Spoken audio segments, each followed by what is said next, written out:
Sir ਜਿਹੜਾ मेरा आबद बेटा है कि शाह कराची है, जो मोटरवे तो वकूआ होया है वो मुझे कोई इल्म नहीं। जिस वक्त आबद अली को पुलिस पई है, आबद अली पुलिस के कोल नस गया।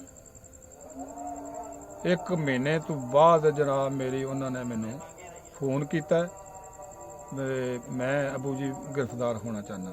मेरे नाल उन्हें मशवरा किया, मैं उन्होंने ये गल कही भी शामी 6:30 बजे तू मेरे को आ जाए। वो 6:30 बजे मेरे को आ गया।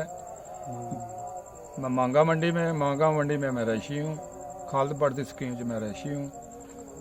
और तो बाद जनाब पुलिस को मैं आगाह किया भी आबद जड़ा वो आ गया,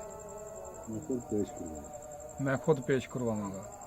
और तो बाद खालिद भट्ट को बुलाया गया।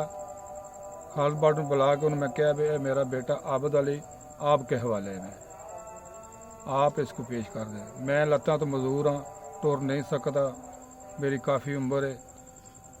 और तो बाद मैं नहीं जा सकिया। और तो बाद जनाब मेरा जड़ा बच्चियां ने वो मेरिया सब थाणियां में टक्कियां ने, वो भी तो बच्चियां ही ना सर, वो भी साडी भी वो भी तो औरतां ने ना सर, वो भी तो सर इज्जतां ने ना। मेहरबानी की जाए, साडियां बच्चियां जड़ियां ने वो वापस कीतियां जाए। कित्थे ने तुहाडियां बच्चियां? कुछ बच्चियां रुखा वाले ने, थाना रुका वाले थाने ने सर, मतलब उत्थे वेली पुलिस दी हिरासत च? पुलिस की हिरासत च ने, वो मेहरबानी की जाए। और तो बाद सारे मांगा मंडी में जड़ियाँ बच्चियां पुलिस के हिरासत च ने, वो मेहरबानी की जाए, बच्चियां जड़ियां साडियां वो वापस सानू दित्तियां जाए। पुलिस दी गड्डी च गया आबद?